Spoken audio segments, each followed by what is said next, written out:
శుభాకాంక్షలు. ధర్మవరానికి కారణం. అదేవిధంగా క్రీడల్లో ఎటువంటి ప్రతిభ చాటుతున్నారో చదువులో కూడా అదే విధంగా ప్రతిభ చాటాలి, బాగా చదువుకోవాలి, బ్రహ్మనారాయణ పేరు తీసుకురావాలి, ధర్మవరం కూడా పేరు తీసుకురావాలి. మీకు ఏ రకమైన సహకారం కావాలంటే కూడా మన ఎన్టీఏ ఆఫీస్ అక్కడ అందుబాటులో ఉంటుంది. చదువులో కూడా సహకారం అందిస్తుంది. సరేనా?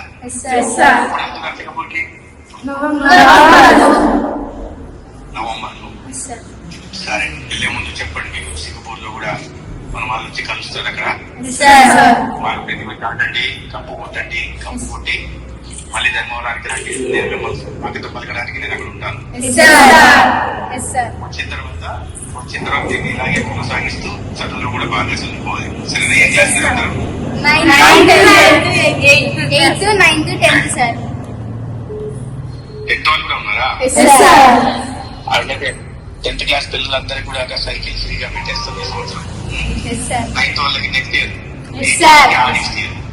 అందరు మీరు 10th క్లాస్ వచ్చినప్పుడు అందరికి మీరు బాగా చదువులో అందరికీ సైకిల్ ఉంటుంది.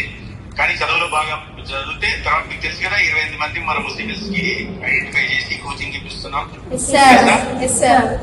ఇవన్నీ బాగా మీరాగే బాగా చదువుకునే అమ్మాయిని, అలాగే చిన్న కుటుంబాల నుంచి, పేద కుటుంబాలు, మధ్య తరగతి కుటుంబాల నుంచి వచ్చిన పిల్లల్ని, సివిల్స్ చదువుకోవాలి అనుకున్న వాళ్ళని ఐడెంటిఫై చేసి మనం ఫ్రీగా అక్కడ కోచింగ్ ఇప్పిస్తున్నాం. 2 నెలల్లో వాళ్ళలో కొంతమంది అయినా సివిల్స్ అంటే ఏంటో ఐఏఎస్ లో, ఐపీఎస్ లో, ఐఎఫ్ఎస్ లో, లేకపోతే కనీసం గ్రూప్ 1, గ్రూప్ 2 ఉద్యోగాలు పొందేలాగా, బ్యాంక్ చేసేలాగా, మన ఊరికి మంచి పేరు తెచ్చేలాగా.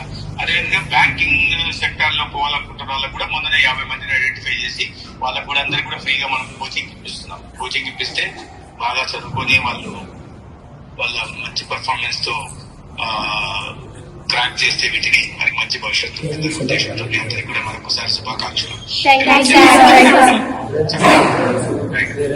కనీసం పేరెంట్స్ ఉన్నారా? పేరెంట్స్ ఉన్నారా? అందరికి నమస్కారం అమ్మా. అంత బాగున్నారు కదా?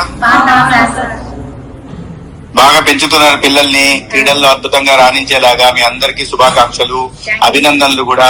పిల్లలు అలాగే నేను అదే చెప్తున్నాను వాళ్ళకి, మీరు కేవలం క్రీడల్లో ప్రతిభ చాటుతున్నారు, విదేశాలకు వెళ్ళి ఆడుతున్నారు. అదే సమయంలో వచ్చిన తర్వాత బాగా చదువుకోండి, చదువులో కూడా అదే విధంగా ప్రతిభ చూపండి. మీ తల్లిదండ్రులకు మీ మీద ఎంతో నమ్మకం ఉంది, ఎంతో విశ్వాసం ఉంది. మీ భవిష్యత్తులో రాణించాలని, మీ అందరికీ ఉజ్వల భవిష్యత్తు ఉండాలని వారు కోరుకుంటున్నారు. కాబట్టి ఆ రకంగా వారి ఆ మనోభావాలకి అనుగుణంగా మీరు చదువుకోవాలని కూడా చెప్పాను. అదే నేను ఆశిస్తున్నాను. వారికి ఖచ్చితంగా ఉజ్వల భవిష్యత్తు ఉండాలని నేను కోరుకుంటున్నాను. ఏ రకమైన సహకారం చదువులో గాని, క్రీడల్లో గాని ఉంటే మాత్రం మన ఎన్డీఏ కార్యాలయం ఉంది. మీరందరూ ఆశీర్వదించిన సత్యకుమార్ అందుబాటులో ఉంటాడనే విషయం గుర్తుపెట్టుకోవాల్సిందిగా కోరుకుంటూ మీ అందరికీ ఇంకోసారి నమస్కారం, శుభాకాంక్షలు.